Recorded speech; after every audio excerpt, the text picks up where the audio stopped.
Hi everyone, and welcome to Soul GPS, where we learn to take our life back in our hands after narcissistic abuse.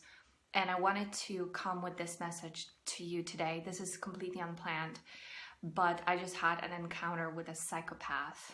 And I wanted to give you guys the scoop of what happened, what I have observed, and some behaviors that really came on the radar. So I am, if any of you are following my travel journey, I am actually on day one, literally day one of my journey, and I'm going to be heading down to the Balkans, but I'm trying to chop the trip up into smaller bits so that I don't spend a long time on a train or a bus and fall asleep and then wake up and my luggage isn't there. Not that that's something that would happen. It's never happened to me before. But you know, after having gone through narcissistic abuse, it teaches you to consider these things. I think I'm much more cautious these days. So anyway, so this is a short journey. I'm still in Poland, one more night, and so I just wanted to tell you this little bit of my adventure. So what happened was I got on the train. It was about an hour and 20-minute ride. And inside there was this girl. I think she wasn't from Poland. She sounded like she was somewhere like Spain or something. And she had her headphones in, sort of dozing off in her own world. And there was a guy who was kind of like a tall, skinny, maybe not too tall, but skinny, bold guy drinking a can of beer. And he was sitting actually in my seat. There were 6 seats in the train car. And I saw him, I looked at it, and I'm like, you know, I don't really care. So I said, hey, this is my seat, but you know what, it's fine. You stay where you are. And he's like, oh, something. He's like, you're not gonna kick me out of this, right? And he's being all kind of flirty. And I'm like, no, it's fine. You just stay where you are. And my agenda was to just really put my headphones on and just be with myself and just reflect. And instead, he kept shutting me up, and it was boundary breaking after boundary breaking. He was really loud on the phone with, I think it was his wife, and he was super disrespectful. So immediately when I heard that, I was like, okay, well, we're dealing with a cluster B. The guy had no boundaries. He had just no reservations. And when he tried to chat me up, initially I wasn't reacting. I was looking the other way. And he's like, hello, lady, I'm talking to you. Kind of like this. I'm just like, so I turned and I was like, yes. And he started asking me like, where are you going? Where are you coming from? And I didn't give him any straight answers. I mean, any long answers. I just said from this town to this town. Didn't tell him anything about my trip. I didn't say anything about anything. I kept it super short. And obviously he wasn't liking that. And the more short I was, the more upset he was getting, and the more he was like leaning towards me and wanted more information. And then he was like, why are you so, why are you being so unfriendly? And I was like, I'm not unfriendly, I'm just dealing with I'm thinking about something, I'm reflecting. I said, oh fine, I'm gonna leave you alone. And I was like, why, my goodness. So I pretended I got a phone call. So I stepped outside and holding a phone to my ear, I just stood there and waited to think about how am I gonna deal with this.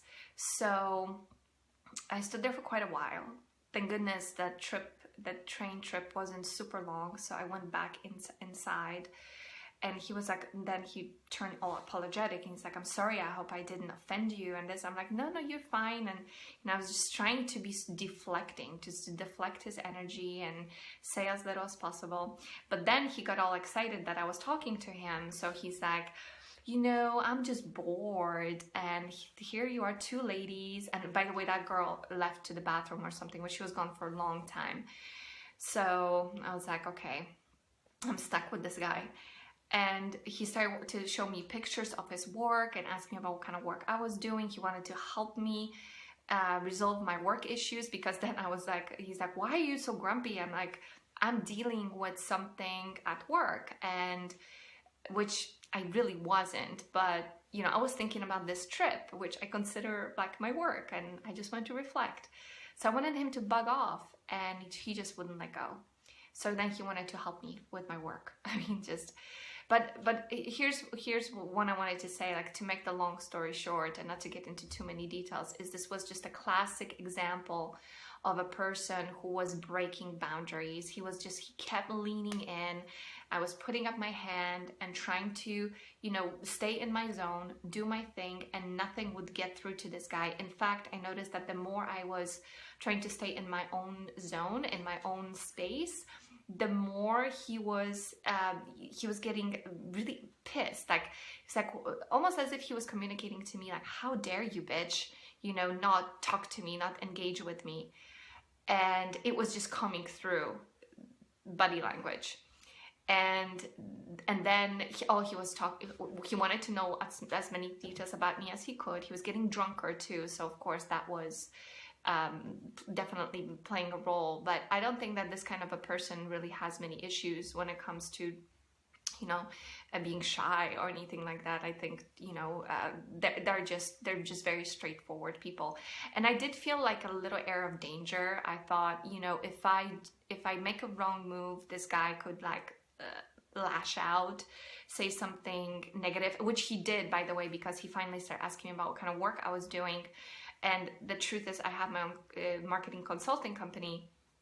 I didn't want to tell him that. All I said is, I'm a manager. He's like, well, what are you, director? Are you this? I said, I'm a manager.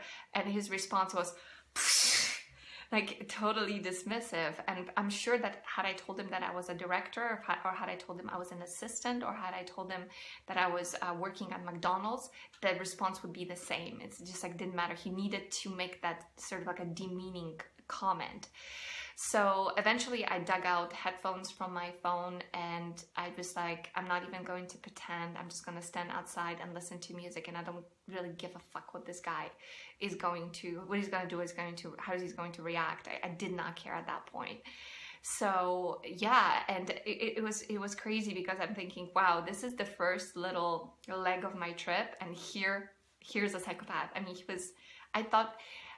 the reason why I'm not saying he's a narcissist, that he's a psychopath, was because, and he was an overt type, was because I really could look into his mind as he was talking, and as he was just sitting there fidgeting, how unsettled he was, how incredibly negative he was, and like all he wanted to do is destroy and obliterate, and just move through boundaries like a bulldozer.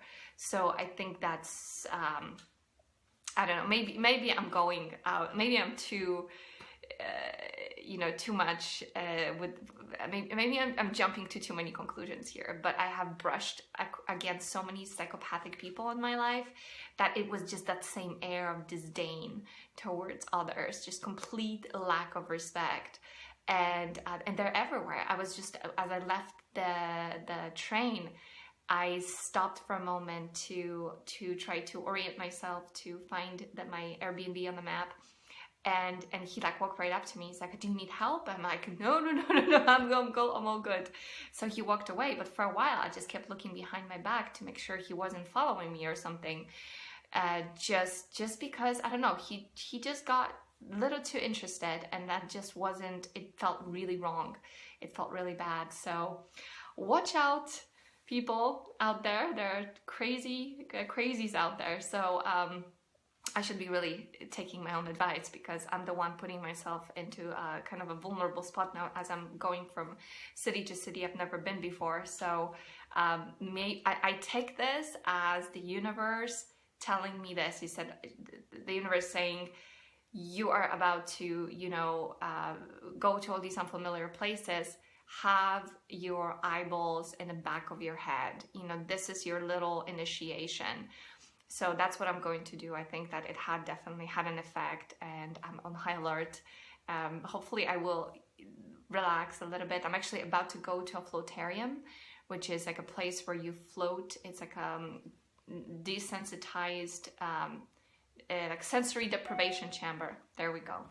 And to meditate for like an hour and a half. So I might leave a little video or something about my experience, but I just wanted to let you guys know about this, and don't feel obligated to engage with these sorts of people. Don't feel obligated to tell them the truth.